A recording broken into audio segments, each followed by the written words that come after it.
Hello and welcome, everyone. My name is Kristen Talbot. I'm the program manager for MAVEN Project. Thank you all for joining us today and our friends at Cherokee Health Systems for hosting Adolescents and Substance Use. Addiction is a Pediatric Disease with Dr. Matha Wunsch.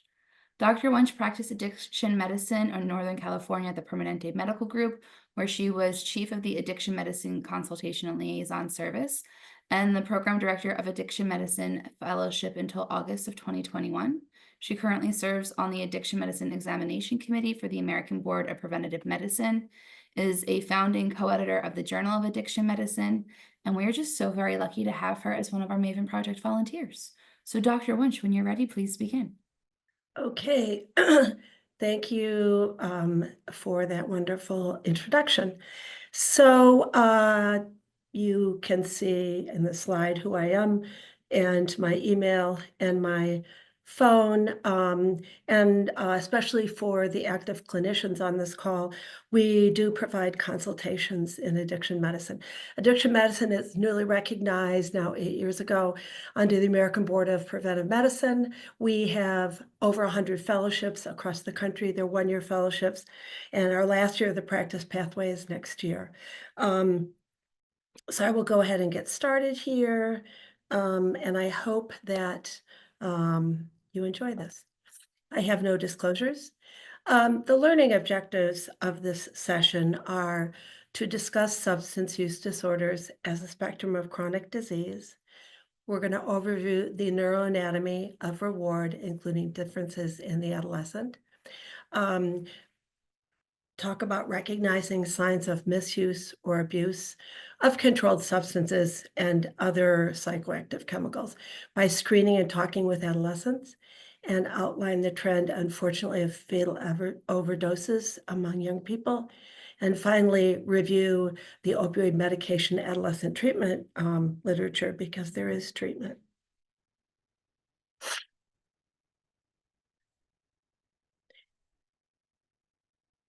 So in 1898, the American Medical Association decided that basically we should put all these miscreant people with addiction into jails.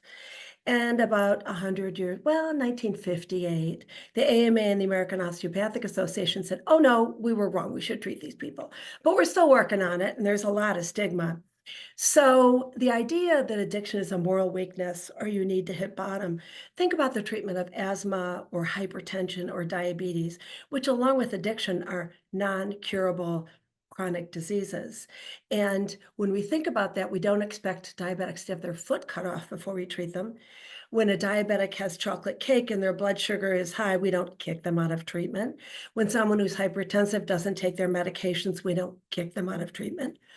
And so I hope that you will give consideration to this as a chronic disease. Genetic load the gun, the environment fires it. So indeed, people do choose to pick up a drink, a cigarette, to use a psychoactive substance. And in our society, there's not much disapproval of that during adolescence. But progression to a substance use disorder is not a choice. There are changes in brain cells, body physiology, and balance in the neurologic system in the body with chronic use of a psychoactive substance. So, for instance, people using cannabis go for the effect and the euphoria and the relief, and then they're chronically in withdrawal and they're just using to feel normal. This is especially true with people using alcohol. The thing is that if you're using to feel normal, you have recruited the fight or flight stress response, and it's intensified during withdrawal, resulting in a cycle of use, withdrawal, use. Because if you're in withdrawal from an opioid and you're absolutely miserable, if you use again, you'll feel better. But we have to treat the withdrawal. If you treat the withdrawal properly, then people can get into their frontal lobe and use their brain and maybe figure out how to engage in treatment. So the concept, I was trained by the psychiatrists during my fellowship that let's let them suffer and then they won't come back again. Well, no, people who are injection drug users that come in and where you don't treat their withdrawal, they come back with their arm falling off instead of just an abscess. They get very sick. So let's talk a little bit about the neurobiology of addiction. we could talk about the brain. You know this, you're all trained, you all had anatomy, but I have a different way of talking about this because this is how I talked to patients about the neurobiology. The ice cream cone represents the bones protecting the spinal cord. And we use, and think about the brain as being scoops of ice cream. So that if the areas of the brain are represented by scoops of ice cream, we go from primitive, the bottom scoop, to advanced function, the top scoop. The bottom scoop represents, for those of us that understand this, the hypothalamus and amygdala, the owner of fight or flight. Now, we know the hypothalamus acts as the body's coordinating center, helps maintain homeostasis, but it acts via the autonomic nervous system and hormones. And we know that the amygdala is a major processing center for emotion, and these two structures were simply split by the evolution of time.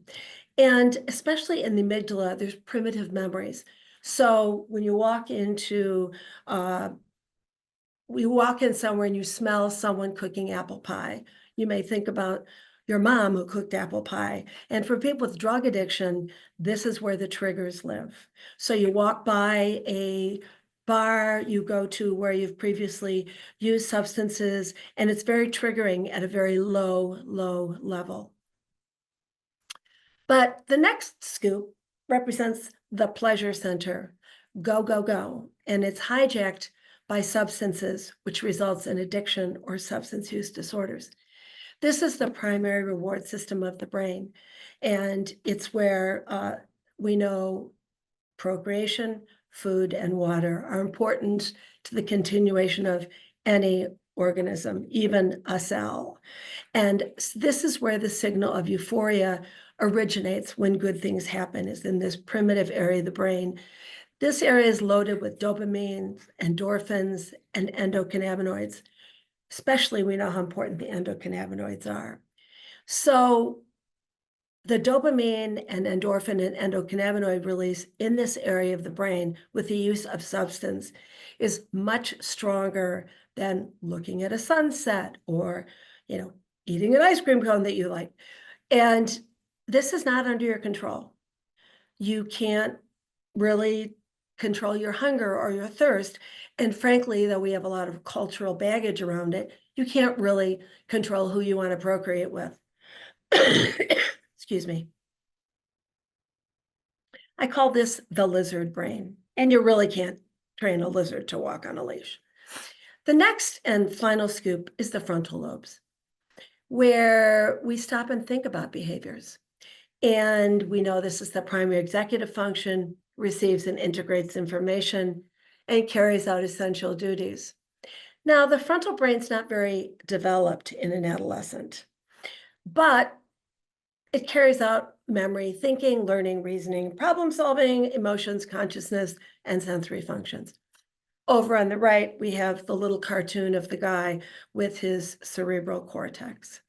So I say to my patients, the bottom scoop is very primitive, and that's where you're going to be triggered from. The middle scoop is your lizard brain. You really don't have control over it any more than a cancer patient has control over their cancer cells or a diabetic has control over their pancreas. And then I say, but you need to develop this part of your brain, which I usually call the gorilla brain, because your lizard brain is running things when you're active in your addiction. So let's talk about neurodevelopment of the adolescents. There's a prominence of the social emotional network in teens.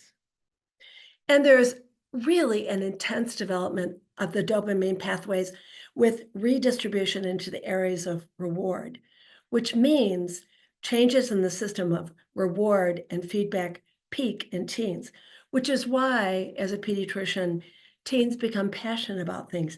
That's great. Have them be passionate about something that's pro-social. This relatively increased release of dopamine makes risk-taking more rewarding.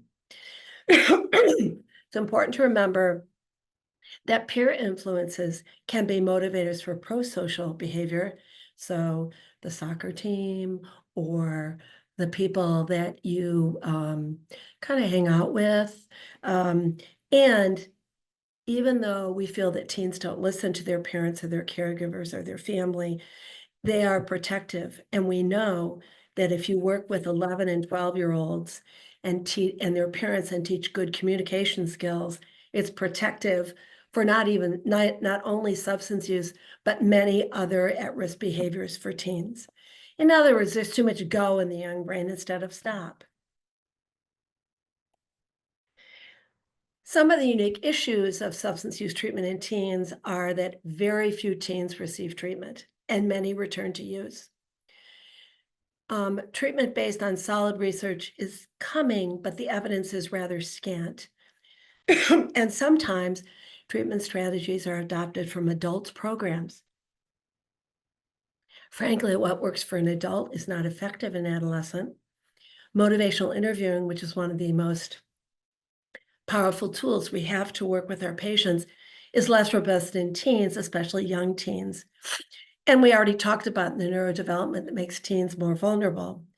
Teens have a different socioeconomic concerns and foci than adults. They don't have to pay a mortgage. They don't have to pay into Social Security. They're not responsible for putting food on the table and a roof over your head. And so understandably, they follow different trajectories and have different goals in treatment. And this is a group of people, it's very important to acknowledge that. So shifting now, and I'm going to talk more about treatment later, what substances are adolescents using? We have 3 tools in our world to look at the epidemiology of substance use. The National Survey on Drug Use and Health out of SAMHSA, Monitoring the Future out of NIDA in partner with the University of Michigan, and the Youth Risk Behavior Surveillance System, which is partnered with the CDC. The 3 substances that initiate use in teens are alcohol, tobacco, and cannabis. So I'm going to talk about alcohol, tobacco, and cannabis. I'm going to talk a lot about the National Survey on Drug Use and Health, not about the Monitoring the Future, and also I'm going to talk about the Youth Risk Behavioral Surveillance System. So if you look at this slide, this is past month use of nicotine for people age 12 or older in the 2023 National Survey on Drug Use and Health. And on the y-axis, we have percent using in the past month, once 30 times reported the same. And the bottom, we have our age group split out here. So for the entire population, 12 or older, it is still tobacco, cigarettes. But if you look at the 12 to 17-year-olds and even the 18 to 25-year-olds, they're using electronic delivery devices, otherwise known as vaping. Many times they transition to tobacco use, but primarily our teens and emerging adults are having tobacco delivered to them through what they call a vaping device. Now, they're not just vaping tobacco, they're vaping cannabis.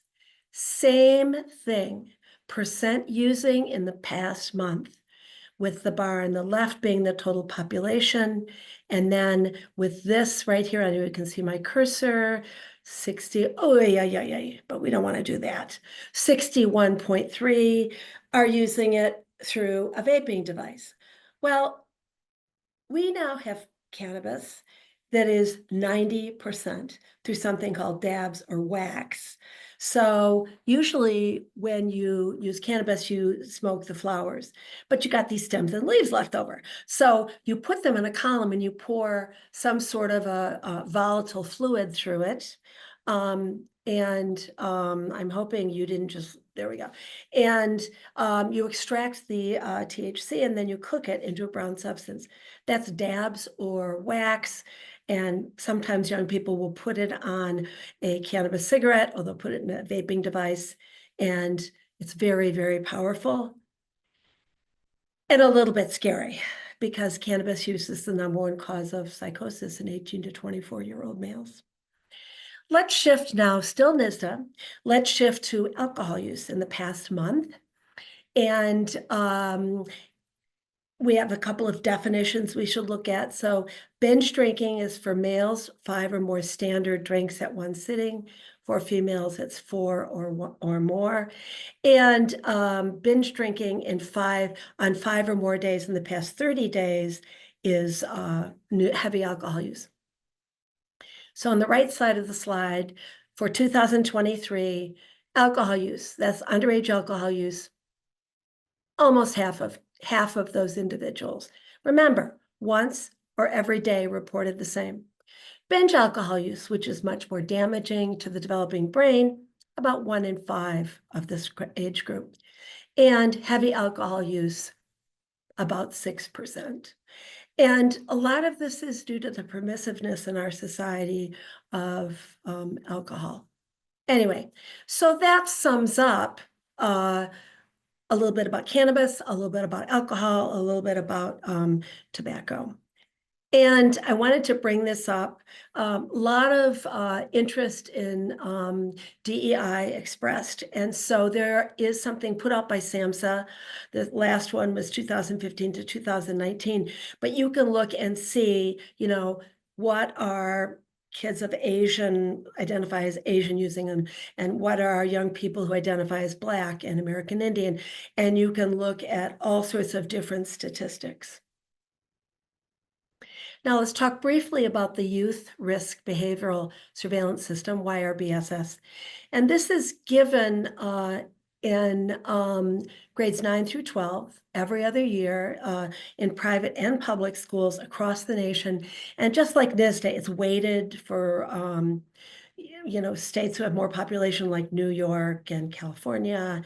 And it looks at things that are at a risk to lead to poor health. Student demographics gives you sex, sexual identity, race, ethnicity, and grade. Youth health behaviors and conditions, not just looking at addiction or use of substances, but this is injury and violence, bullying, obesity, mental health, suicide.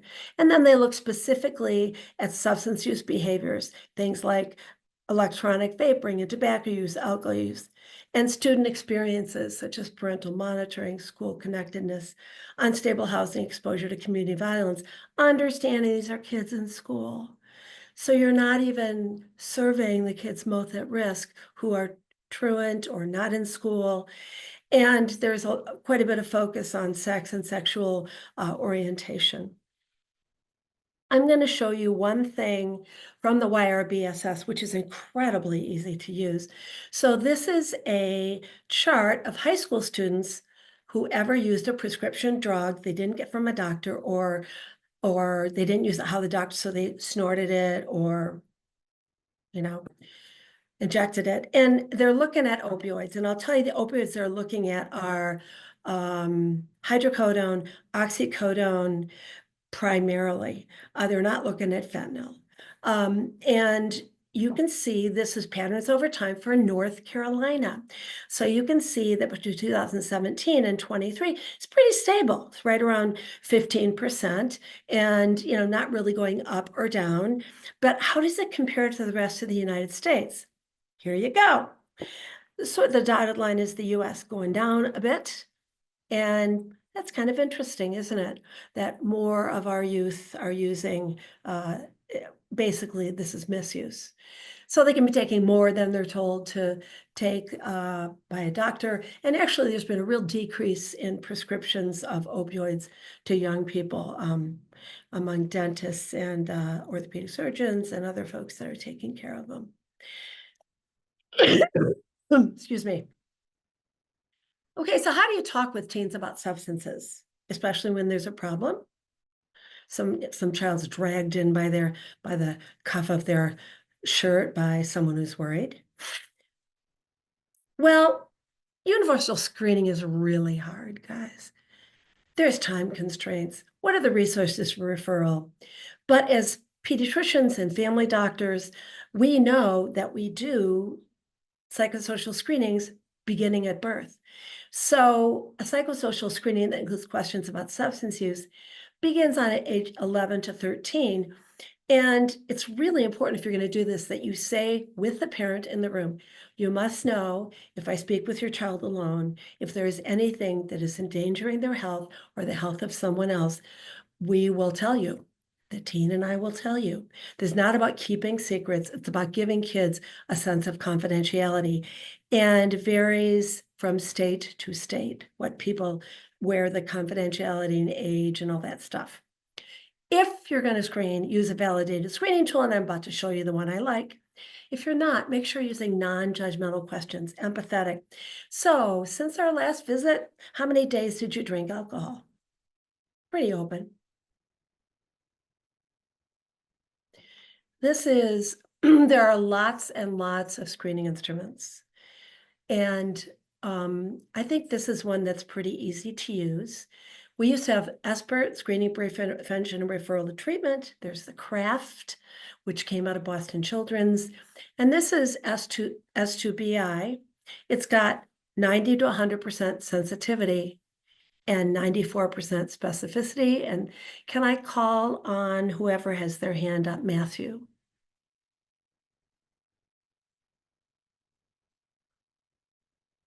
Okay. I think you have to ask to unmute. I'm gonna I got it. Hold on one second. All right, Matthew, you should be able to unmute yourself to talk now. Matthew, got to unmute Matthew. Can't hear you. Looks like you're still muted. Yeah, it might be, it was an accidental hand raise. Maybe. Okay, we're going to go on. So this is evidence-based. You can administer on the computer, you can administer in the waiting room, and it consists of 2 questions, but you only have to do the first question, right? That's what you start. So look at number 1. So just tell me, in the past year, I'm interested in your health, and now you know you're in that age group where people might offer you something. So in the past year, how many times have you used tobacco, alcohol? Now, marijuana is a slang term for cannabis, and it's a little bit racist in that it was talking about people from Mexico. So I use cannabis because I try to use stigma-free language. You can say marijuana if you want to. So you don't get to the last questions. Let's say that the child says, oh no, I haven't used any of those. Never. All you have to give is brief advice. Your screening is complete. You can stop. You give positive reinforcements. I'm so glad to hear that you haven't been using any of those substances. We can talk about it anytime. And remember, keep it medical. Kids who use alcohol sometimes end up in risky or scary situations. And also customize it. I'm so glad you're not using tobacco. It's not good for your asthma. You might need more medicine for your asthma. This is a medical disease. So if you ask those 3 questions and the child says, even if they are using and they don't tell you, they feel more open about coming back to you.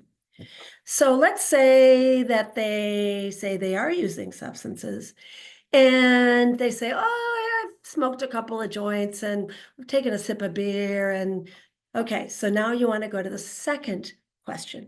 So in the past year, how many times have you used a prescription drug that you don't have a prescription for, such as a pain medication or Adderall? And have you used cocaine or ecstasy? And how about nitrous oxide or spray paint? And how about herbs or synthetic drugs? Now, realize that if a kid is in the drug using culture, they'll tell you what everybody's using. I don't use salvia. I don't use K2. I use fill in the blank and say, what is that? How does it make you feel? So you're establishing that they're a little bit of an expert on this. And if the child says, no, or I've only used, I took a pain medicine at my friend's party last weekend. The teens are really unlikely to meet criteria for substance use disorder because unfortunately, many teens experiment and very few of them go on to develop an issue. So you say, I'd recommend for the sake of your health, you don't use alcohol. Focus on something that's important to that child. I know staying on your soccer team, especially as a captain, is really important to you. You want to be a leader, be clear-headed, ready to work out. And if you're using cannabis, that can interfere with it. Well, doc, how can it interfere with it? Well, it irritates your lungs, doesn't it? You cough a little bit more, you can't run as fast. And also, you may not be aware of it, but you don't sleep as well, and you might not be able to concentrate as well. I don't use things like this is a gateway drug, and I just talk about what people have told me about cannabis use. Or you tell me you're vaping tobacco. I'm worried, you broke your leg last year, tobacco interferes with whatever works for that kid, it's personalized. Now, if you have a child who tells you, or a young person, they're doing monthly or weekly use, they are at a higher risk. And especially if it's accompanied by a decrease in academic, social, or family function. And when you work with a child like this, you want to encourage family and caretakers to be involved, because it's really hard for a kid to get to referral, do stuff without an adult helping them if they don't drive. And you still want to advise to reduce use and risky behaviors. If you use motivational interviewing, if you don't know, MI, as I said, is the best tool I was ever taught as a doctor. And it talks about using open-ended questions like, how many times have you used since the last time I saw you? Affirmations, I'm glad to hear you've decreased your alcohol use and you're only using on the weekends. I hear you say that cannabis helps you with, and okay, so today you've told me that using cannabis on the weekends, you feel like it helps your concentration. That's summarizing, but you gotta refer this kid for a further assessment. If they have a co-occurring diagnosis, if they have a mental health diagnosis, 60% of children in this country have lost a parent to an overdose. That's pretty high risk. Genetics load the gun, environment fires it. But there are two of us, definitely, and maybe more, that do consults. And you can send a consult to us. And, we work really closely with the staff to make sure, like, there's one, I said, I got to talk to this person and never got a call back, but there's help. And I hope that within your community, there's a social worker, there's a way to get these kids to some help. I'm going to talk a little bit about goals with teens, because even though you aren't going to be delivering treatment, here's what kids tell you if they're dealing with a substance use disorder. An adult who's dragged them in wants successful treatment. They want the kid to return to function at school and in the home and within the family. They want them to abstain from all substances, for heaven's sakes, just quit. And they want the kid in recovery or remission. And that's a laudable goal. The youngster, on the other hand, wants to be physically more comfortable. They're usually chronically in withdrawal. Maybe the doctor who sees them will give them access to better drugs. So a child who tells me they're borrowing stimulants and says, well, I have ADHD, they might think I'm going to prescribe stimulants. And I might indeed, after they stop using alcohol, tobacco, and everything else, and we get that all straightened out. They want to continue partying. This is their peer group. And they mostly want to get relief from the adults around them who are nagging. So it's very different. And often you can say to yourself, why did they come for evaluation now? Was it the family? Is the teen themselves coming in? Is it the juvenile justice system, which unfortunately is where most referrals come from? And while adults say, I'm sick and tired of being sick and tired, a teen often cannot fathom why everybody thinks there's a problem, because it's what's happening in their peer group. And keep this in mind when you're talking to this teen. I will tell you, when I was a general pediatrician, I spoke to a young person, did a screening, was, sort of in that middle category. And about a month later, he came back and said, you know what? I'm in big trouble. I've started using, I think he was using oxycodone a lot, because we'd already talked about it. And he knew I was open to being open-minded about it. So if you know the theory of contemplation, etc. I'll tell you, teens are pre-contemplation. So being non-judgmental and non-confrontational, which I know everyone can do because we're trained to, and actively seeking to understand their perspective without implying you approve. Sometimes I'll say, okay, so you don't think it's a problem for you that you're using cannabis, vaping it. Do you know other kids in, your friends, anybody who's had problems with this? Nah, they're all fine. So what would have to happen to you for you to be worried? And that will kind of get the kid to start wondering, wow, what would be something where I think I can't use anymore?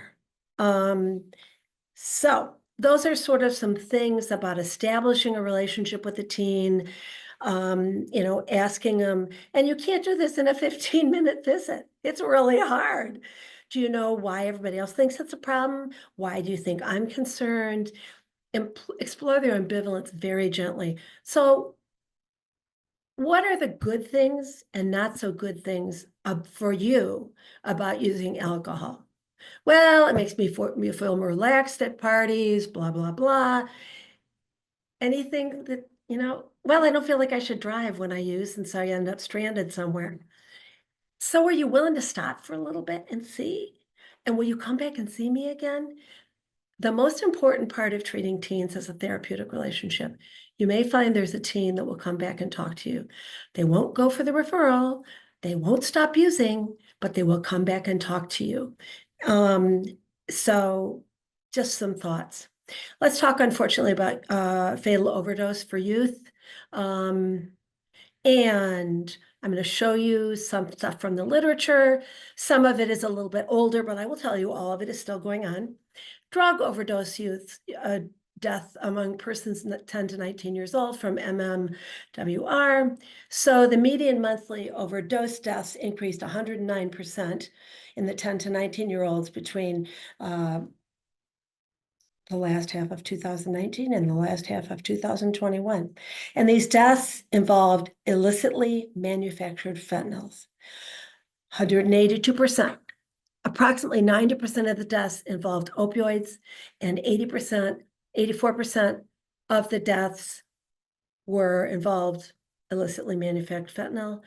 Counterfeit pills were present in a quarter of the deaths. 2/3 of the decedents had a bystander standing by, and most provided no overdose response. And 41% of the decedents had evidence of mental health conditions or treatment. If you know a kid's just depressed and they're coming in and telling you they're using, they are at risk for overdose. I want to mention right now that the population of youth who are the most likely to respond to an overdose are American Indian kids. So that's, kind of amazing how much education's gone on in their community.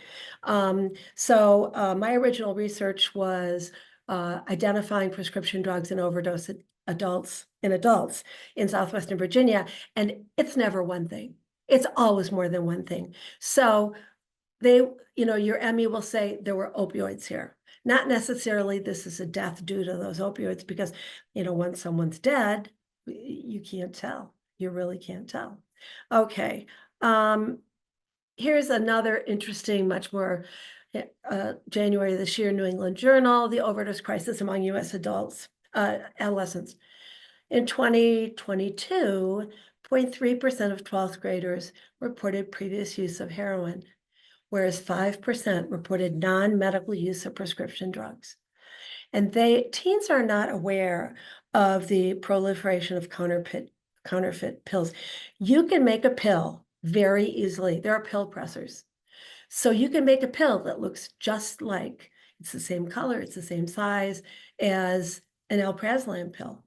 So unfortunately, while use of illicit substance other than cannabis, which is the #1 substance that teens start use with, has decreased, the incidence of fatal overdose has increased. Use of illicit substances has decreased. Fatal overdose has increased. And drug overdose and poisonings are the third leading cause of pediatric deaths, behind firearm-related injuries and motor vehicle crashes. This is from the same article, percentage of 12th graders between 2002 and 2022 using illicit substances other than cannabis. Remember, alcohol is illicit. And you can see that it's going down from, 22% to 8%. Unfortunately, the monthly overdose deaths are going up. And this is per 100,000 adolescents from February of 2018 to December of 2022. So we got a problem. And we got to pay more attention to this group of kids. But here's some good news. This just came out, the North Carolina Department of Medical Examiners. So there were 100 fentanyl positive deaths are going down. Oh my gosh, first time. So in July of 2024, from January to July, 169 fentanyl positive deaths compared to 262 last year. Maybe the word is finally getting out about fentanyl. And here's the demographics of that same group of people. Deaths by age group. You will see that while 22% of the population or 21% of the population is 15 to 24-year-olds, only about, it's hard to tell exactly, 8%. And overdose deaths are much more represented in the 25 to 54-year-olds, which is interesting, is exactly the same as the initial work I did in 2005 in Southwest Virginia. And deaths by race and ethnicity, this is a white person's problem, as frankly as all addiction. People of color get into trouble because of stigma.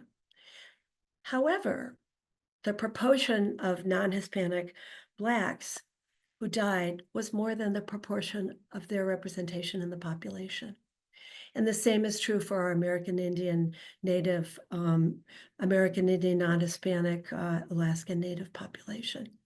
So, and these are all from the North Carolina OCME toxicology.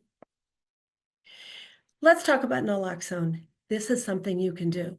Prescribe it to every teen you are worried about. Demonstrate how it's used to the teen and their parent. Encourage availability in schools. Teach them that one pill can be fatal. A child who is opioid naive goes to a party and has one pill that's fentanyl, they're going to die.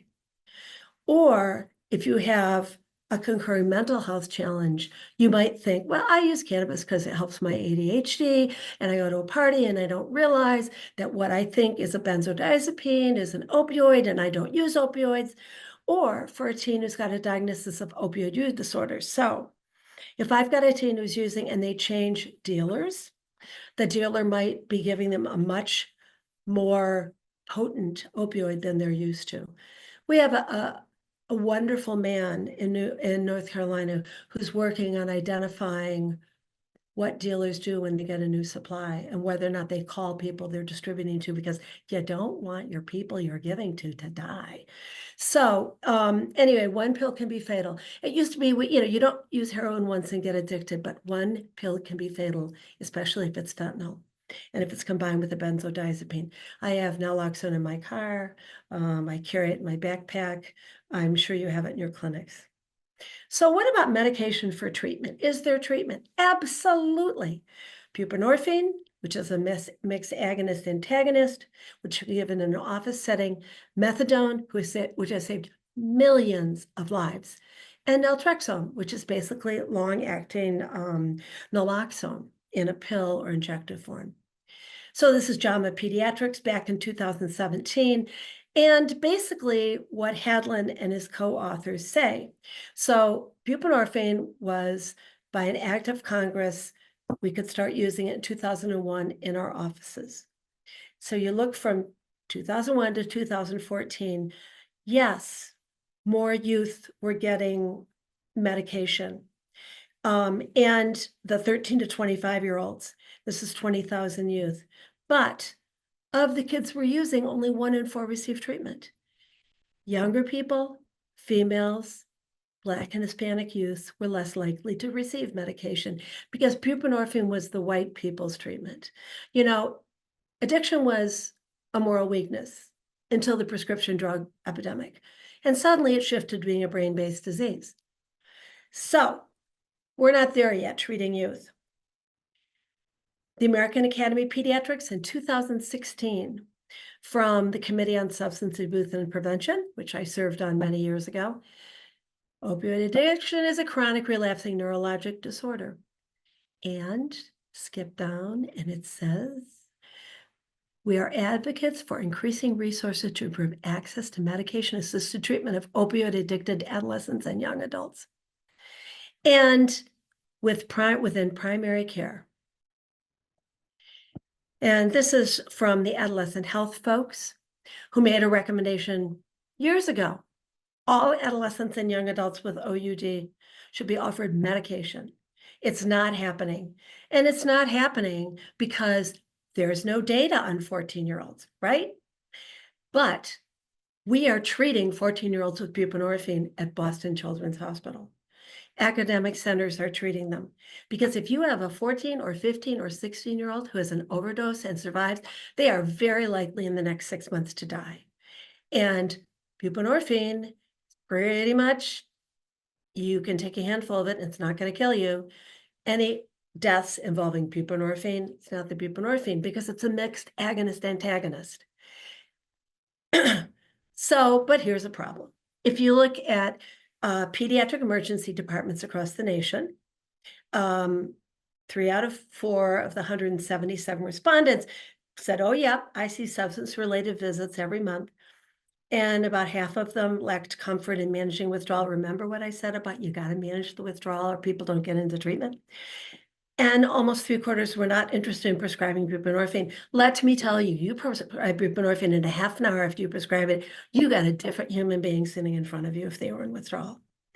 So this is a little concerning. Pediatricians are very careful people. I know. And finally, I put this up. This is from the Journal of Addiction Medicine, of which I was a co-editor and am no longer. This is 3 giants in our field.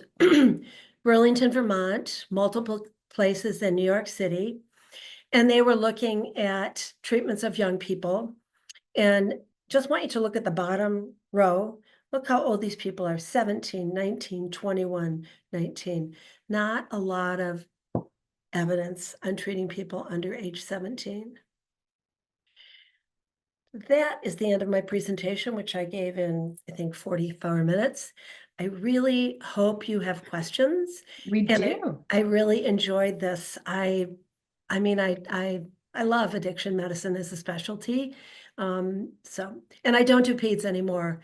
The last thing I'm going to say is, if you're working in a clinic and you want to start buprenorphine with a teenager that's under 17 or 18, your consultants are here at MAVEN and will help you. Okay. Okay, let's start with the first ones. Just a reminder, if you could put the questions in the Q&A, sometimes they get lost in the chat, but I think I found them all. The first question is just what age to start screening? Okay, so for the family docs and the pediatricians here, we start screening at, do you have a gun in your home with a newborn? And we screen at every single visit for things that are dangerous to children. We talk about gates for toddlers. We talk about, and we talk about car seats, and we try to reduce harm to children. Now, if you've got an 11-year-old that has no sign of puberty and is, over playing with their Legos, you're not going to talk to them about alcohol and drugs, but we certainly need to start screening by age 12 to 13. I would say to parents, a lot of times use of substances starts in middle school and you've got a middle schooler. I'd love to talk to your daughter about this and I'd love to talk to her without you present. And if they said, I'm not leaving, I'd say, fine, no problem, go ahead and do it. And because I opened the topic. So does that, Matthew, or whoever, Brian, does that answer your question? I think so. We'll move on to the next one in the chat. Presuming a positive screen and parents do not know, interview adolescent in private. How do you proceed to try to get adolescents into treatment? How much confidentiality do you preserve, since we assure adolescents of confidentiality when talking with them alone? So a positive drug screen is like an elevated blood sugar or one blood pressure reading. It is not, it in any way, it does not make a diagnosis of addiction, nor does it necessitate treatment. So what you want to, and parents will drag their kid in and say, I want you to treat, I've been testing my kid at home for cannabis, which, by the way, the American Academy of Pediatrics, that is a real boundary violation for a kid unless they've been in treatment, and that's dictated by the treatment. So I will say, okay, I know you're really concerned. We can do a drug screen here, and I will talk to your child, but I have to tell you that that unless I see your child at risk for herself or someone other than herself, or your child meets the criteria for needing treatment, I've got to preserve confidentiality. Now, what I will tell you that I've learned is that parents who are concerned usually had a parent with an addiction problem or have a co-parent with an addiction problem. There's somebody else in their genetic group that has addiction, and they are so scared.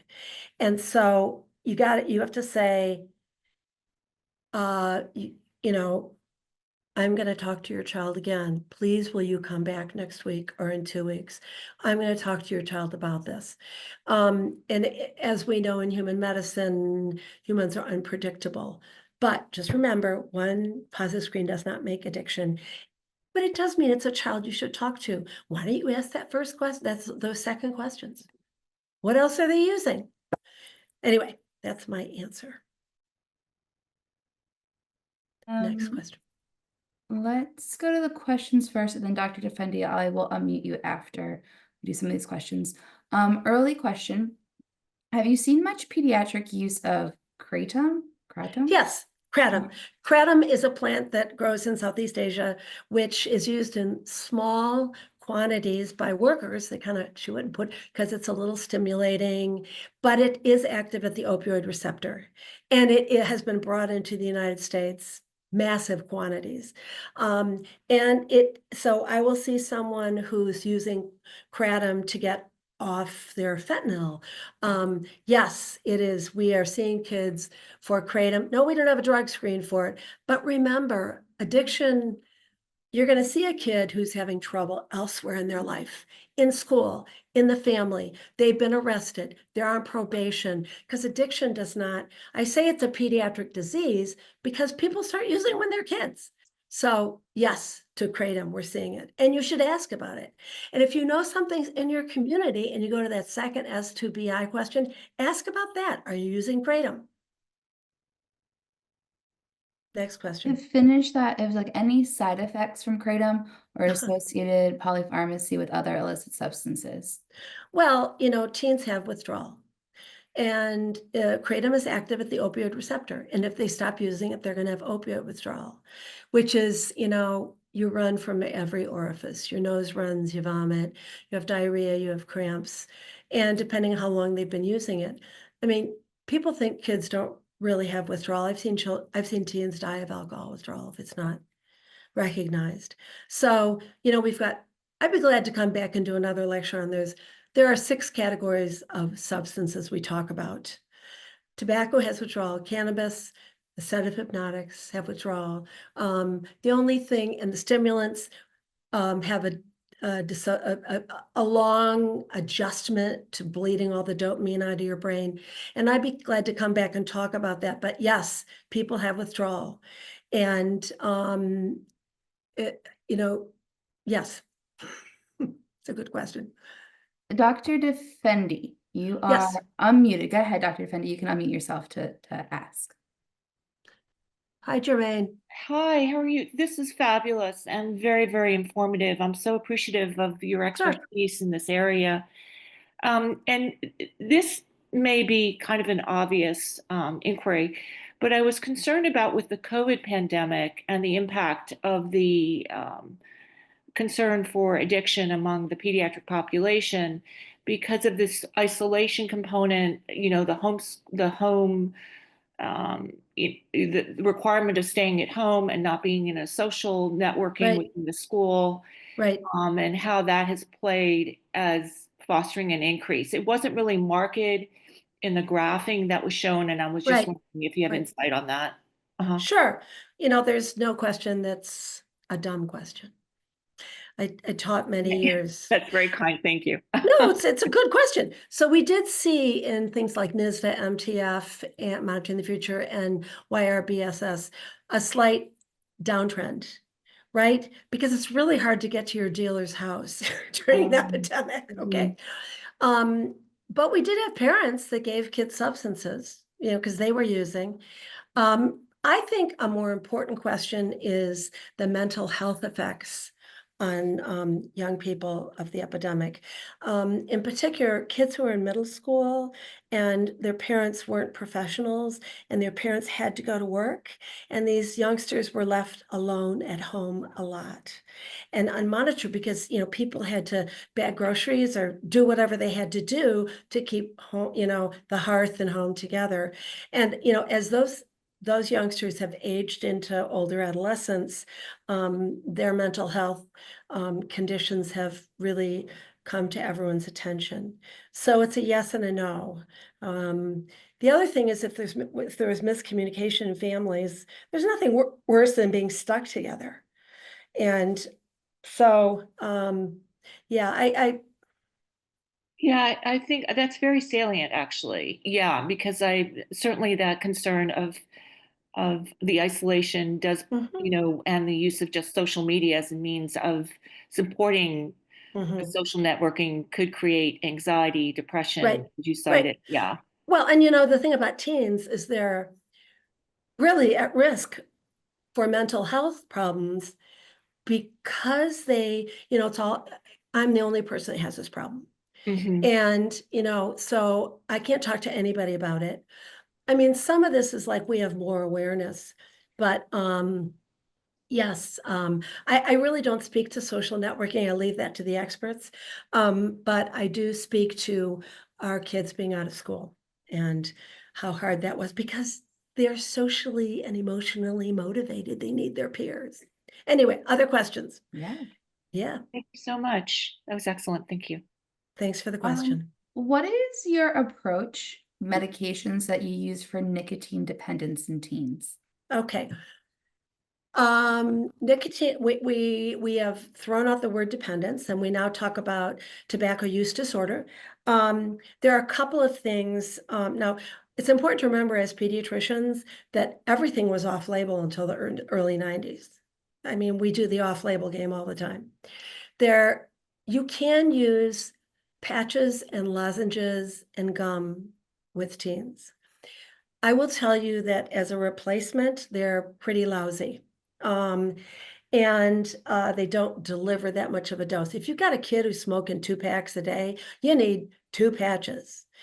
Chewing the gum, they have to chew it until it tastes peppery and then park it. The lozenges are easy. But we have a much better drug called varenicline. And varenicline works by attaching to the nicotinic acetylcholinergic receptor. And this is the drug that there's a black box warning about suicide. And so I would not use this with a youth who has mental health issues. But I have used it with kids who are solid, using tobacco, want to quit. And another thing to keep in mind, I'm trying to remember the brand name. I know, you know, I know the all the generic names of things. So if somebody remembers the brand name, shout it out. This drug was tested on white adolescent males. White European males. So people of color, women might need a lower dose. So it's important to keep in mind. Here's a tip that is really helpful though. If you have a kid that wants to decrease their use of tobacco, the most important thing to teach them is their triggers. People, places, things, and feelings. You want to smoke less? Who are the people you smoke around? Don't go there. Where are the places you smoke? Don't go there. What is your drug paraphernalia? If you always smoke when you get on the phone, get a carrot. If you always smoke when you're using alcohol, you're going to smoke because you're going to get more of a euphoria. And emotional triggers, especially for females, are so important. Remember harm risk reduction. If a kid says, I just want to smoke less, you go, okay, what's your goal? You want to smoke only a half a pack a day. Let's talk, that's 10 cigarettes. Why don't you start with trying to go down to 12? Can you do that? So again, working with them around their goals. But yes, I use varenicline. I use nicotine replacement. It's really hard. And it's usually one of the last substances kids let go of. Thank you. At what point would you recommend referring a kid who is using to a specialist? So remember the screening questions? So a kid who says never and yet is in the juvenile justice system or is on probation or is living on the street or has other risk factors, you might want to say something like the Columbo approach. I know there's a lot of use on the street and that's where you're living. But I think I went over this a little bit. If you have a kid who is occasionally using and progresses to monthly use or weekly use, they need to be referred. And also, if you have a child, for instance, they're taking care of a child who has a psychotic disorder and tells you that they're using cannabis, that's a referral. If you have, so this might be something we do another time, which is the big bad side effects of substances that want to make you, so a teen who's using stimulants also is at risk for psychosis if they are in a psychotic disorder. You know, I think using a lot of common sense is really important. You know the families of these kids, I hope. You know this kid's been kicked out and is living with grandma who hasn't a clue how to handle this kid's behavior. That might be a referral. So you can ask for a consult and we can talk about it. Great. Yep. Does referring addicted patients to Alateen help if alcoholism is in the family? Or are there any similar groups for other types of Right. addictions in families? Okay, so Alateen is for the children. First of all, Al-Anon, which is, let me go back. Alcoholics Anonymous was set up by a doctor and a stockbroker in Ohio in 1935. And then their wives were like, we want to get in on this. Can we talk to each other? That's Al-Anon. So Al-Anon is for the friends and family of people with substance use disorders. Alateen is for children who are living in a situation with a parent who is using. So when I used to treat someone, put someone in treatment for alcohol use disorder, then I would make sure that the other parent knew about Alateen, because kids can only participate in Alateen with the permission of their parent. It is not appropriate for a child who's addicted. It's not treatment for an addicted child. There's Narcotics Anonymous, but which is, much younger. And, the problem with referring kids to AA and NA is they're a little bit vulnerable unless they're over 18.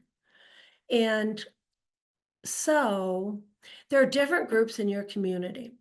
There might be a group that's young people's AA. Some AA groups don't approve of medication, so your kid who's on Suboxone can't go. Alcoholics Anonymous has expanded to almost every substance.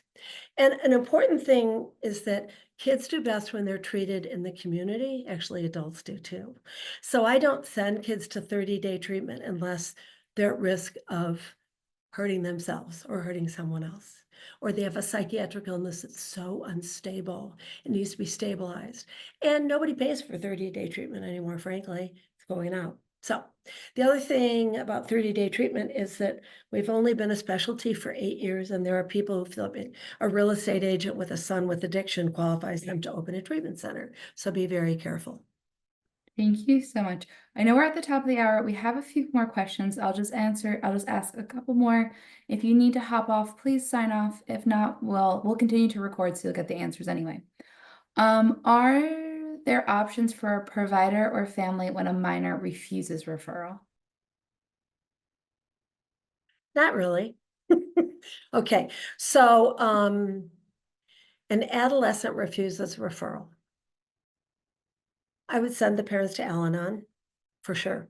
I would require that. I would say, your child is refusing a referral, you're concerned about their use, you should go to Al-Anon. What Al-Anon teaches people is that you have no control of your loved person's use any more than you have control of their blood sugar. Nagging and getting after somebody doesn't help, but parents have tools, right? If you're going to live here, this is what we expect. If you want us to continue to support you being in soccer, we expect you to accept this referral. I am not someone who says kick your kid out, because I have seen children die when that happens. But I think referring parents to Al-Anon is one of the most powerful things you can do. The other thing is, you're a healthcare provider. You have tools. You need to see this kid every week. And eventually, and talk to them. And it's not like, why don't you want to go to a referral? It's more like, let's talk more about your substance use. If you haven't said, what would happen to you that you'd want to get some help? The other thing I say to a child who's going to just a referral is, no one's going to put you in jail. They're not going to tie you up and drag you there. You're just talking to someone. There's no sentencing to treatment for a referral. Please, will you just go talk to this person? Because most people think about, what happens on TV interventions. And actually, if you think about the fact that human beings never change their behavior unless they're in pain, adolescents are no different. And so those are sort of my ideas. Remember, if you build a relationship with that teen, you are the best protection they will have. Thank you. Mhm. I know there are still questions coming in and everything. Please remember that you can always submit an e-consult. We'll end it with this last one. I'm sorry, where is it? I do telemedicine acute care. What would Yes. you do or say when a parent is initiating the visit and says, I want you to tell my child how bad cannabis is and they should stop? Or the child would like them to talk to, but the parent puts them on the phone. Well, it depends on how old the child is, but you have to have that child's consent. But I have a much better idea. I would say, I know you want me to tell your child, but let me tell you what you ought to do first. I send people to the National Institute on Drug Abuse, NIDA.gov, and I say to that parent, go sit down and read about cannabis. And you need to be educated. And I don't talk to kids at a telemedicine visit unless the kid wants to talk to me. That's bullying, it's shaming, it's boundary violation. And we only talk to the person who's the patient. I understand this is telemedicine and it's a whole new world, but you might want to say, I'd be glad to talk to your child if your child's willing to come on to a visit.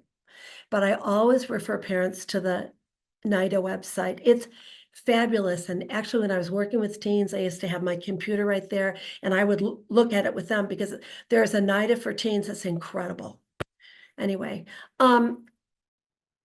great questions. Thank you so much for your attention. Thank you so much Thank you, for being here. Kristen. Yeah, and it's kind of my passion. So everybody have a great day. Don't work All right. too hard. Thank you so much. Have a great day, everyone. Okay, bye-bye.